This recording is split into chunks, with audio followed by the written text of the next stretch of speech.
Hi అండి, welcome to లేకాస్ recipes. ఈరోజు మనం ఎంతో టేస్టీ అయిన రెస్టారెంట్ స్టైల్ ఫ్రై పీస్ బిర్యానీని ప్రిపేర్ చేసుకుందాం. చాలా బాగుంటుందండి. ఇది చేసుకోవడం కూడా చాలా ఈజీ అండి. చాలా సింపుల్గా కూడా మనం దీన్ని ప్రిపేర్ చేసుకోవచ్చు. పిల్లలకైతే చాలా బాగా నచ్చుతుందండి. ఈ ఫ్రై పీస్ బిర్యానీ కోసం ముందుగా ఒక బౌల్ తీసుకొని నేను చూపించే గ్లాస్తో 3 గ్లాసుల బాస్మతి రైస్ని తీసుకొని కడిగి 1 అవర్ పాటు నానబెట్టుకోవాలి. ఇప్పుడు ఒక కడాయి తీసుకొని స్టవ్ మీద పెట్టుకొని 2 టీ స్పూన్ల ధనియాలు, 1 టీ స్పూన్ జీలకర్ర, 1 మరాఠీ మొగ్గ, 1 స్టార్ ఫ్లవర్, 4 లవంగాలు, 1 జాపత్రి, 4 చిన్న యాలకులు, 2 దాల్చిన చెక్క, 1/2 టీ స్పూన్ మిరియాలు వేసేసి ఒకసారి మంచిగా సిమ్లో పెట్టుకొని ఫ్రై చేసుకోవాలి. ఫ్రై చేసుకున్న వాటిని ఒక ప్లేట్లో వేసుకొని చల్లార్చుకొని గ్రైండ్ చేసుకోవాలి. ఇప్పుడు ఒక కడాయిలో 1.5 లీటర్ వాటర్ వేసుకొని అందులో ఒక బిర్యానీ ఆకు, 2 పచ్చిమిర్చి, 1/2 టీ స్పూన్ సాజీరా వేసేసి 3/4 టీ స్పూన్ సాల్ట్ వేసి కొంచెం పుదీనా వేసుకొని బాగా మరిగించుకోవాలి. మరిగించుకున్న తర్వాత ఇప్పుడు ఇలా మరుగుతుంది కదండి, ఇందులో 1/2 కేజీ చికెన్ని వేసుకోవాలి. వేసుకున్న తర్వాత ఇందులోకి 1/2 టీ స్పూన్ అల్లం వెల్లుల్లి పేస్ట్ వేసేసి బాగా ఉడికించుకున్న తర్వాత చికెన్ బాగా ఉడికిపోతుంది కదండి. ఇప్పుడు దీన్ని తీసి ఒక జాలి గరిటెతో తీసుకున్న తర్వాత వాటర్ అన్నీ డ్రైన్ అయిపోతాయి కదండి. ఒక బౌల్లో వేసుకోవాలి. వేసుకొని వాటర్ అన్నీ కూడా మనం పక్కకు పెట్టుకొని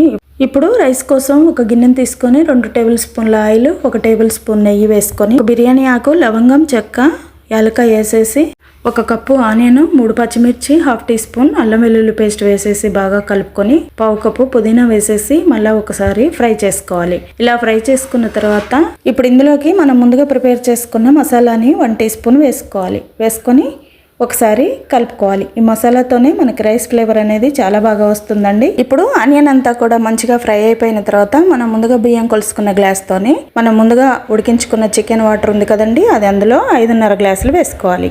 ఇప్పుడు 1 టీ స్పూన్ నిమ్మరసం కూడా వేసుకోవాలి. వేసుకున్న తర్వాత మనం ముందుగా నానబెట్టుకున్న బాస్మతి రైస్ ఉంది కదండి, అది వేసేసుకొని ఒకసారి బాగా కలుపుకొని మీడియం ఫ్లేమ్లో నిదానంగా కుక్ చేసుకోవాలి. ఇప్పుడు మూత పెట్టుకొని పూర్తిగా దగ్గర పడే వరకు ఉడికించుకున్న తర్వాత ఒకసారి కలుపుకోవాలి. బాస్మతి రైస్తో ఏది వండుకున్నా కూడా మనం 1/2 అవర్ 1 అవర్ పాటు బాగా నానబెట్టుకుంటే మనకు రైస్ అనేది వండుకున్నప్పుడు చాలా పొడి పొడిగా తయారవుతుంది. ఎప్పుడైనా నానబెట్టుకున్న దానికి కొంచెం కొత్త బియ్యం అయితే 1కి 1.5 వేసుకోవాలండి. లేకపోతే పాత బియ్యం అయితే 1కి 1.35 వాటర్ వేసుకోవాలి. ఇప్పుడు రైస్ని సిమ్లో పెట్టుకొని వేరొక స్టవ్ మీద పెట్టుకున్న తర్వాత ఇప్పుడు వేరొక కడాయి తీసుకొని 4.5 టేబుల్ స్పూన్ల ఆయిల్ వేసుకొని ఒక పెద్ద సైజ్ ఆనియన్, 4 పచ్చిమిర్చిని సన్నగా తరిగి వేసుకున్న తర్వాత 1/2 టీ స్పూన్ పసుపు, 1/4 teaspoon salt, 1 teaspoon అల్లం వెల్లుల్లి పేస్ట్ వేసేసుకొని బాగా ఇలా ఫ్రై చేసుకోవాలి. ఫ్లేమ్ని సిమ్లోనే పెట్టుకోవాలండి. ఇలా ఫ్రై చేసుకున్న తర్వాత చేతి నిండుగా అంటే 1/4 కప్పు పుదీనా వేసుకోవాలి. వేసేసుకొని మళ్ళీ ఒకసారి కలుపుకున్న తర్వాత ఇప్పుడు ఆల్రెడీ మనం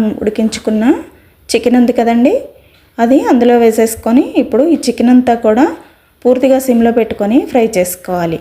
చికెన్ ఫ్రై కదండి, చాలా త్వరగా మాడిపోతుంది. ఇప్పుడు పూర్తిగా చికెన్ అంతా దగ్గర పడిన తర్వాత 1.5 టీ స్పూన్ కారం, 1/4 టీ స్పూన్ ధనియాల పొడి, 1/2 టీ స్పూన్ సాల్ట్ వేసేసి 1.5 టీ స్పూన్ మనం ముందుగా గ్రైండ్ చేసుకున్న పౌడర్ ఉంది కదండి మసాలా, అది వేసేసి బాగా ఇలా ఫ్రై చేసుకోవాలి. కొంచెం ఎక్కువసేపు కలుపుకోవాలండి. మధ్య మధ్యలో సిమ్లో పెట్టుకొని కలుపుకున్న తర్వాత చికెన్ అంతా దగ్గరగా అయిపోతుంది.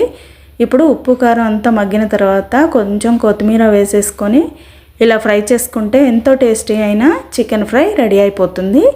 ఇప్పుడు మనం పక్కన స్టవ్ మీద రైస్ పెట్టాం కదండి, ఇప్పుడు రైస్ అంతా కూడా పూర్తిగా పొడి పొడిగా అయిపోతుంది. చాలా టేస్టీగా ఉంటుందండి. రైస్ చూసారా ఎంత పొడి పొడిగా ఉండిందో. చాలా లైట్గా స్పైసీగా లేకుండా ఎంతో టేస్టీగా ఉంటుందండి ఈ రైస్. ఇలా ప్రిపేర్ చేసుకున్న రైస్ని పక్కకు పెట్టుకొని వేడివేడిగా ప్లేట్లోకి సర్వ్ చేసుకోవడమే చాలా టేస్టీగా ఉంటుందండి. మనం రెస్టారెంట్కి వెళ్ళి తినే కన్నా మనం చాలా ఈజీగా ఇంట్లోనే దీన్ని ప్రిపేర్ చేసుకోవచ్చు. చికెన్ చూసారా ఎంత సాఫ్ట్గా ఉండిందో.